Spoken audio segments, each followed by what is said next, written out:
from the garage right now. I live here, also. I'm standing on my own. I didn't ask where you live. We got a call about a disturbance. Get on the ground! Oh, get plied. Last warning, or I will put you down. Stop resisting. I am not resisting. I'm a veteran. I know the drill. That's it. Turn around. The camera is already recording before anyone speaks.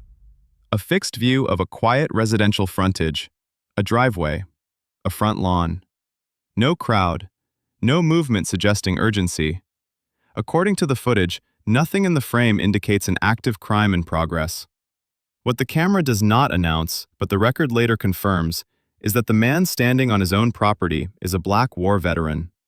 His prior service placed him inside the same legal structure now being applied against him. He was trained to follow lawful commands, to operate within rules of engagement, to defer to authority when properly exercised. That background is not stated on scene. It does not need to be. The irony is structural, not verbal.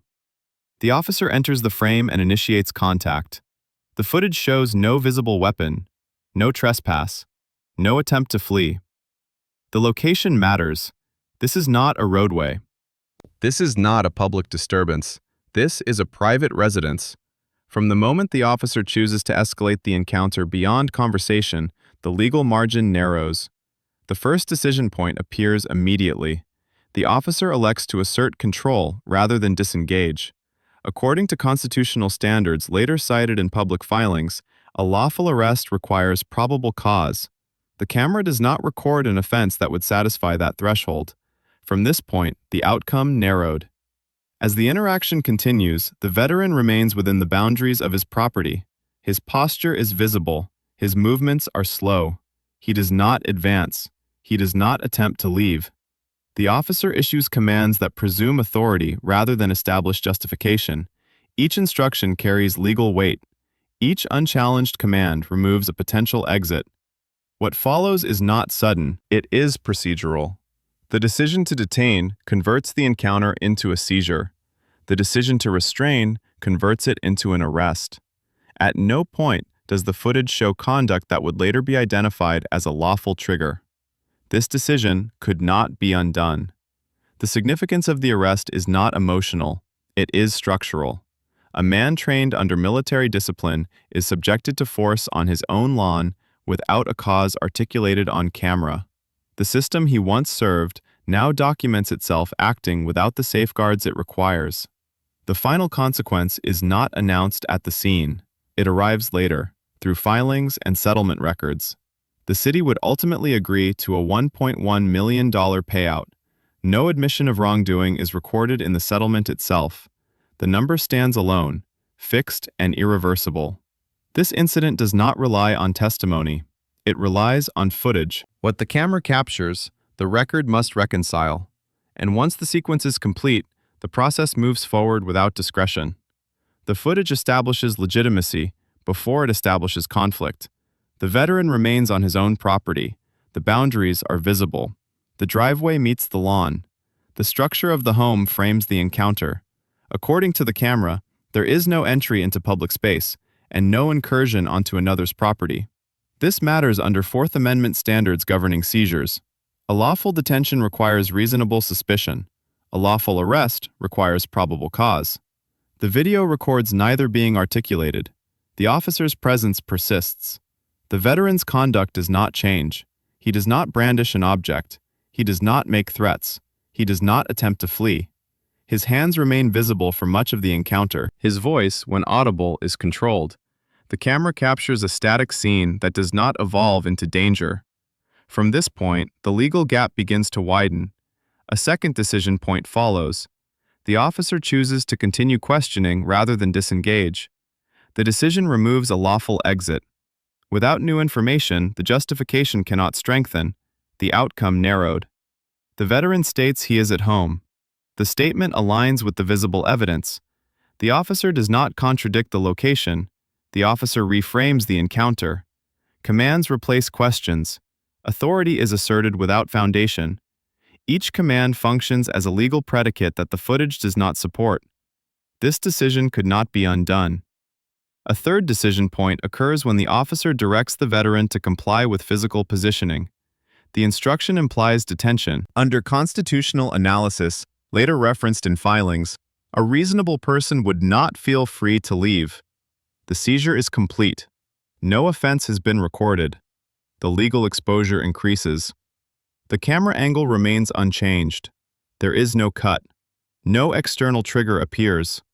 The veteran complies. He shifts position on his own lawn. His compliance does not produce de-escalation. Instead, the officer's posture hardens. The legitimacy gap widens further. Another decision follows. The officer escalates from detention to restraint. This choice eliminates discretionary retreat. Once restraints are applied, the arrest is operational regardless of subsequent explanation. What followed was procedural, not discretionary. Throughout this sequence, authority reversal remains constant. The veteran's background, service under lawful command, adherence to structured rules, stands in contrast to the absence of lawful cause on scene. The footage does not need to state his history. The record later confirms it. The contrast exists in the mismatch between conduct and response. The officer attempts to justify the restraint verbally. The camera does not capture a qualifying offense.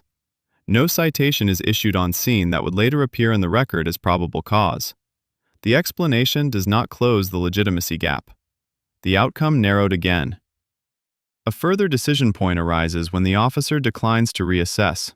At this stage, disengagement remains possible. Release remains possible. The officer chooses neither. The choice converts potential error into documented action. This decision could not be undone. The environment remains unchanged. No bystanders intervene. No supervisor appears in frame.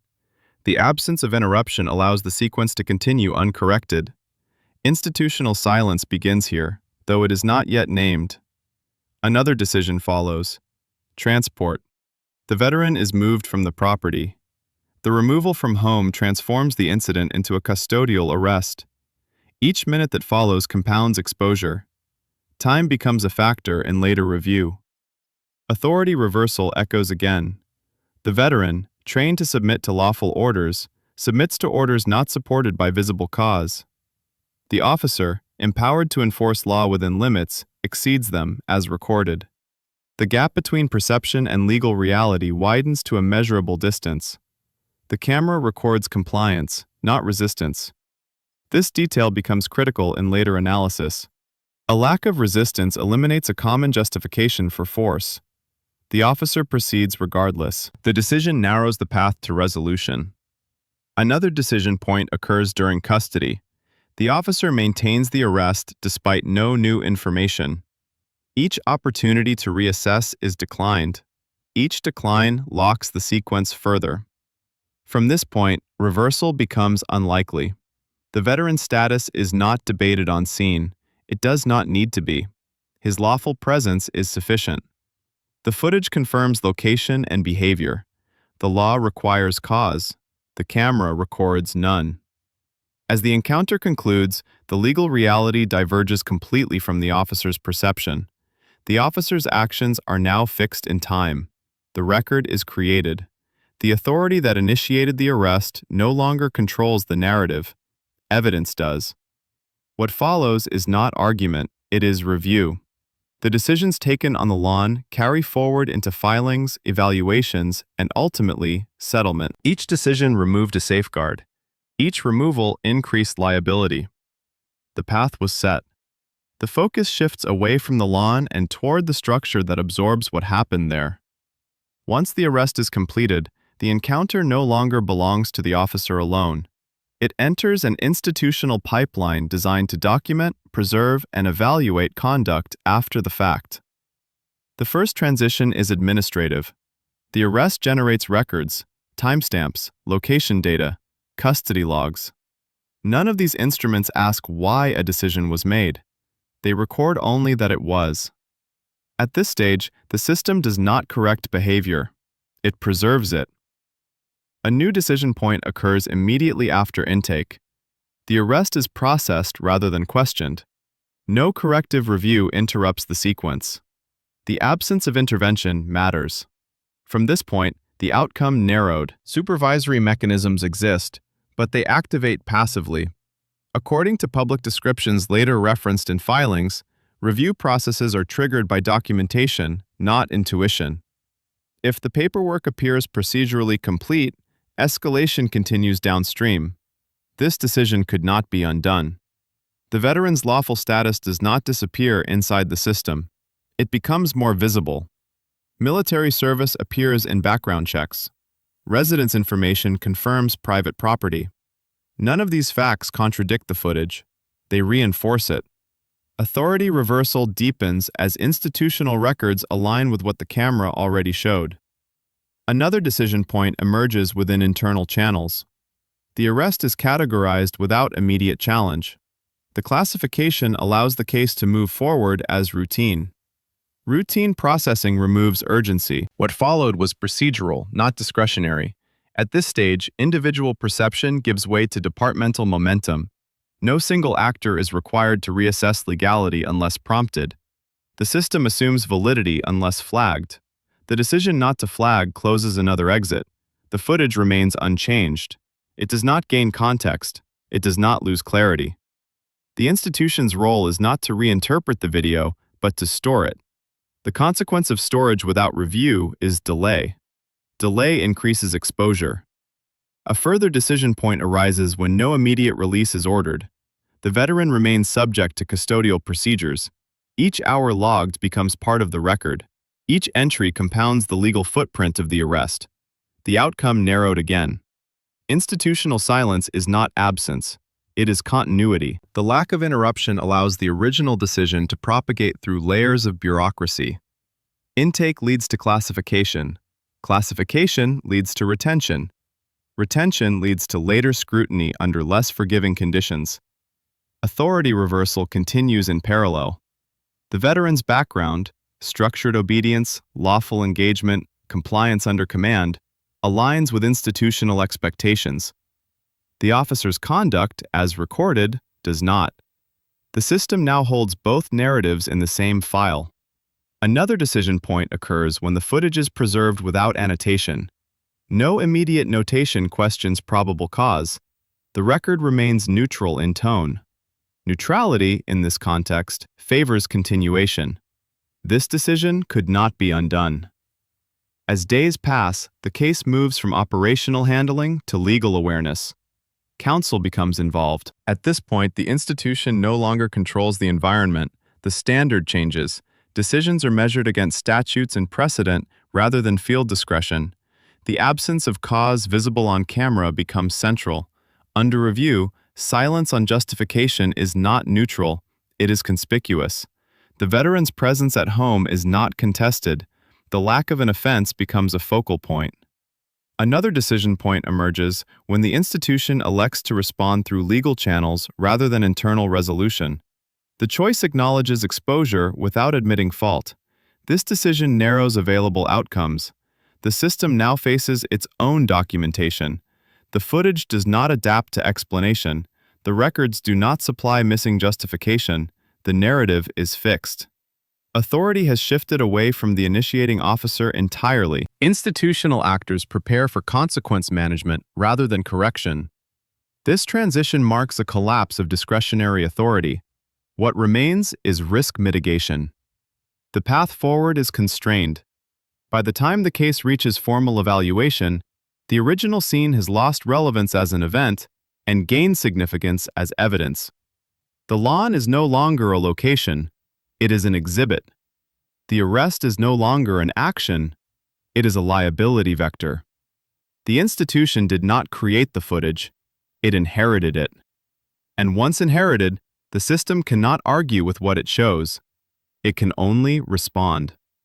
By the time the footage is examined beyond the field level, all discretionary exits have already closed.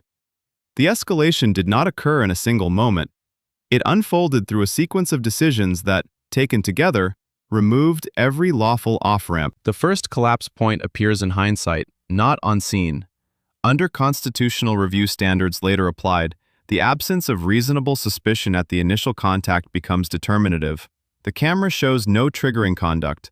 The officer's choice to continue engagement converts neutrality into exposure. From this point, the outcome narrowed. A subsequent decision amplifies the collapse. The detention is treated as justified without articulation. In legal analysis, silence is not neutral. It functions as a void where cause should exist. The decision to proceed without filling that void eliminates post hoc justification. This decision could not be undone. The escalation intensifies when restraint is applied. Restraint transforms the encounter from investigatory to custodial. At that moment, the standard shifts decisively to probable cause. The footage does not supply it. The act of restraint locks the sequence into constitutional scrutiny. What followed was procedural, not discretionary. Each additional action compounds the problem. Transport from the property is not merely logistical, it removes the context that might otherwise mitigate the encounter. The veteran is no longer framed by his home, he is framed by custody. The system now treats him as a subject rather than a resident. The outcome narrowed again. The collapse accelerates as time passes. Every minute in custody adds weight to the record. The absence of resistance remains constant. The absence of threat remains constant. The officer's authority, once exercised, cannot retract itself without acknowledgement of error. That acknowledgement does not occur. Another decision point emerges when no supervisory override interrupts the process. The footage moves upward without commentary. Silence functions as consent. The chain of command absorbs the arrest as valid by default. This decision could not be undone. At this stage, escalation is no longer driven by action. It is driven by inertia. The system continues because it has already begun. Each procedural step presumes the validity of the last. The collapse is structural. Authority reversal sharpens here. The veteran's background, service under lawful command, compliance with rules of engagement, aligns precisely with the standards now being violated. The officer's authority, intended to enforce law within constraints, operates outside those constraints as recorded. The contrast is no longer symbolic, it is evidentiary. Another collapse point occurs when the lack of cause is not remedied through release. Release remains possible.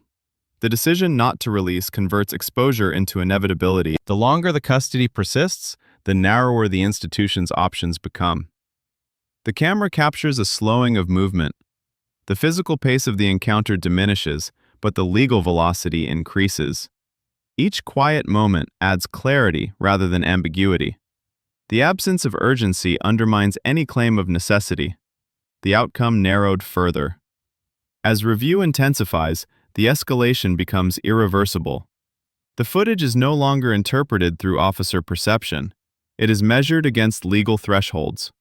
Those thresholds are static. The video does not evolve to meet them. The final collapse point occurs when the institution recognizes that explanation cannot repair the gap. At this stage, justification is no longer sought. Exposure is acknowledged internally, though not publicly. The decision shifts from defense to containment. This decision could not be undone. Then the scene stills. The veteran stands motionless. The officer's posture freezes. Commands stop. Movement slows. No one speaks. The camera records silence where authority once filled the space. Nothing changes in the frame. Nothing needs to. When motion resumes, the collapse is complete. The encounter has crossed from action into record. The power dynamic has inverted. The officer's discretion has expired. The evidence now dictates the future. The escalation ends not with confrontation, but with finality. The system cannot unwind the sequence without confronting what the camera shows. Every lawful exit has already been bypassed. What remains is consequence. Control transfers decisively from the scene to the record. The footage becomes the primary authority. Time compresses as reviewers move backward and forward through the same moments, isolating decisions and measuring them against fixed legal thresholds. What the camera captured does not change, interpretation does. The review begins with timestamps, entry onto the property, initial contact, the absence of a precipitating event. Each segment is examined in sequence. The order matters. Under later analysis, referenced in filings, reasonable suspicion must precede detention. The footage places detention before any qualifying conduct. From this point, the outcome narrowed. A decision point emerges within the review itself. Analysts elect to assess the encounter frame by frame, rather than rely on narrative summaries. This choice removes ambiguity. The camera shows hands visible. It shows distance maintained. It shows compliance. The decision to rely on primary evidence rather than recollection closes an interpretive exit. This decision could not be undone. Attention shifts to verbal exchanges. Commands are issued. Justifications are not. The absence of articulated cause becomes conspicuous. In review, silence is not neutral. It is evidence of omission. What followed was procedural, not discretionary. Another decision point occurs when the footage is synchronized with documentation. Arrest records, custody logs, and timestamps align with the video. No discrepancy supplies a missing predicate. The record corroborates the camera rather than supplements it. The outcome narrowed again. The veteran's lawful presence is confirmed independently. Property records establish residence. Background checks confirm military service. These facts do not add drama. They add context. Authority reversal deepens as lawful status aligns across systems while cause remains absent. Reviewers pause and replay. Movement slows. The moment where restraint is applied is examined repeatedly. The standard at that moment is probable cause. The footage does not provide it. The decision to restrain is now fixed against an unchanging legal measure. This decision could not be undone. Another decision point follows when the review expands beyond the initial arrest to subsequent handling, duration of custody, lack of intervening offense, continued detention without new information. Each segment increases exposure. The cumulative effect matters. The review process narrows its focus. Peripheral issues fall away. What remains is the core question: whether the arrest was supported at the moment it occurred. The camera answers by omission. No cause appears. The answer is structural.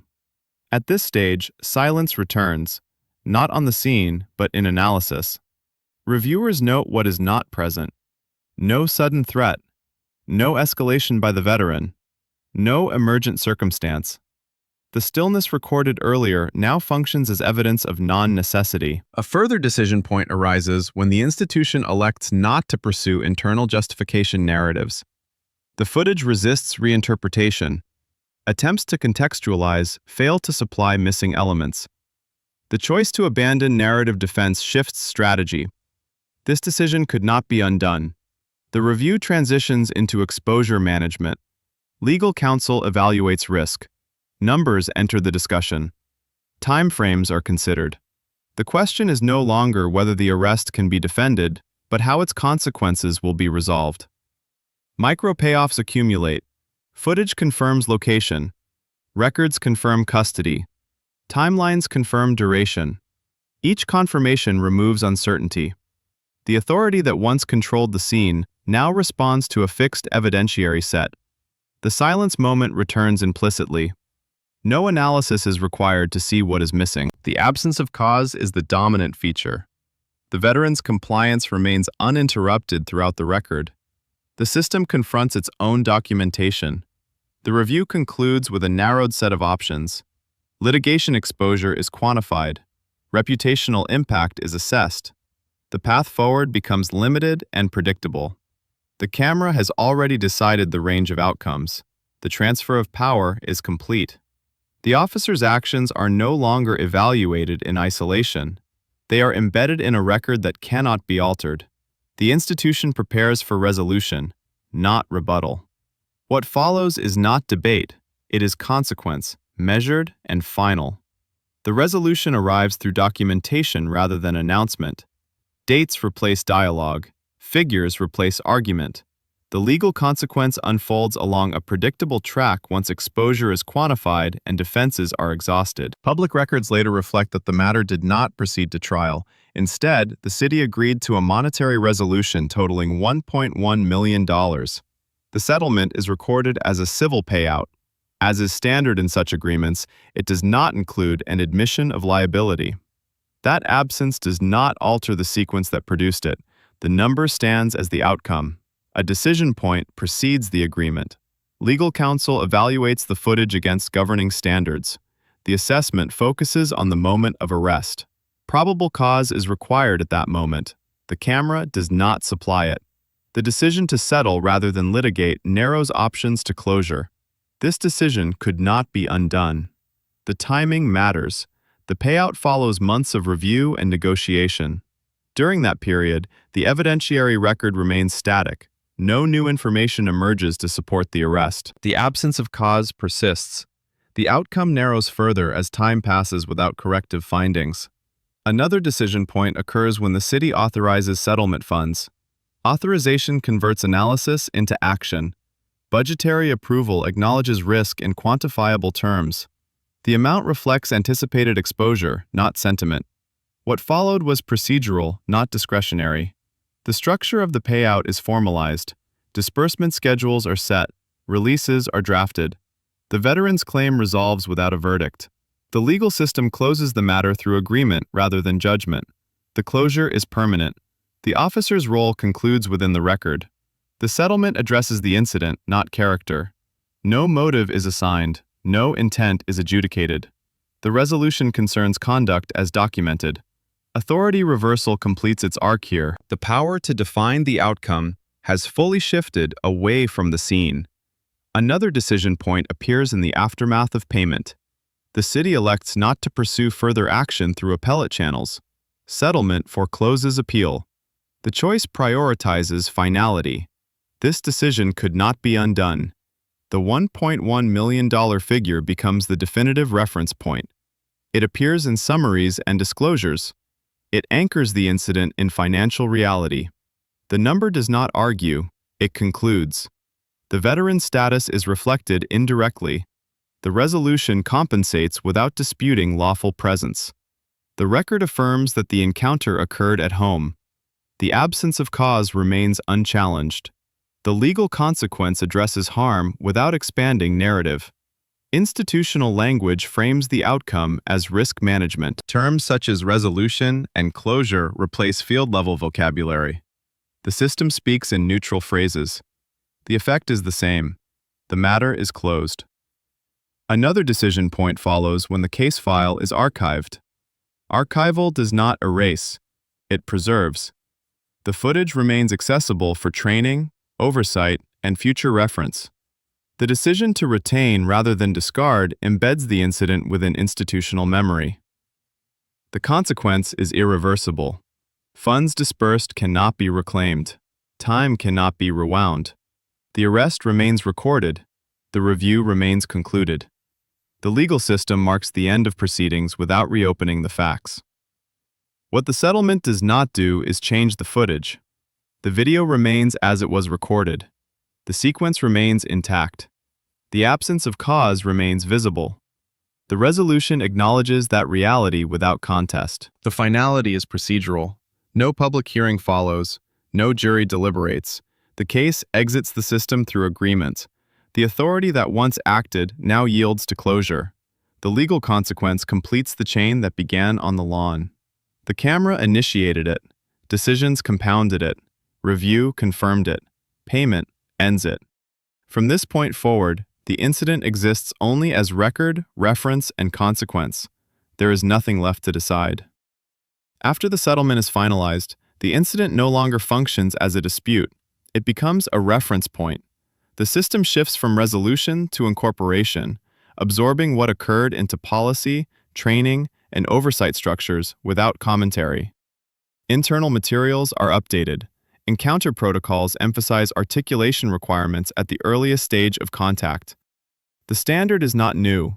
What changes is enforcement. Documentation now foregrounds the moment where cause must be established, not assumed. The footage makes the requirement unavoidable. A decision point follows at the institutional level. Training curricula are revised to include scenario review drawn from recorded encounters. The selection is deliberate. Incidents with clear evidentiary gaps are prioritized. This decision narrows discretion by design. It cannot be undone. Oversight mechanisms adjust cadence. Reviews that once occurred downstream are moved closer to intake. The intent is procedural, not corrective. Earlier review limits exposure. The system responds to risk, not emotion. What followed was procedural, not discretionary. Policy language tightens. Definitions of detention and arrest are clarified in operational terms. The threshold between conversation and seizure is re-emphasized. The footage's stillness, hands visible, posture compliant, no precipitating act, becomes illustrative rather than anecdotal. The standard is rendered concrete. Another decision point emerges when the incident is retained for audit purposes. Retention ensures accessibility. Accessibility ensures recurrence in oversight cycles. The decision embeds permanence. This decision could not be undone. The settlement figure continues to circulate internally as a metric, not as a warning, but as a data point. Exposure is quantified. Budgetary planning incorporates precedent. The system recalibrates without narrative. External communication remains limited. Public statements, where issued, adhere to neutral language. No motive is assigned. No character judgment is made. The outcome is framed as closure. The restraint mirrors the record. The footage persists. It does not age out of relevance. Its value is structural. It demonstrates how lawful exits disappear through sequence rather than intent. The lesson is procedural inevitability. Another decision point occurs when compliance audits reference the incident indirectly. Criteria are adjusted. Supervisory sign-offs require explicit cause articulation. Silence is no longer sufficient. The change is mechanical. The authority reversal that defined the incident completes its final transition here. Power no longer rests with the initiating action. It rests with documented standards enforced after the fact. The system responds to what the camera made undeniable. The aftermath does not seek redemption. It seeks alignment. Policy aligns with law. Training aligns with evidence. Oversight aligns with consequence. The adjustment is quiet and permanent. The incident closes without ceremony. It remains present as structure. The lawn is no longer a location. It is a benchmark. The arrest is no longer an action. It is a case study. Footage did not provoke outrage. It imposed clarity. And clarity, once recorded, leaves no room for discretion.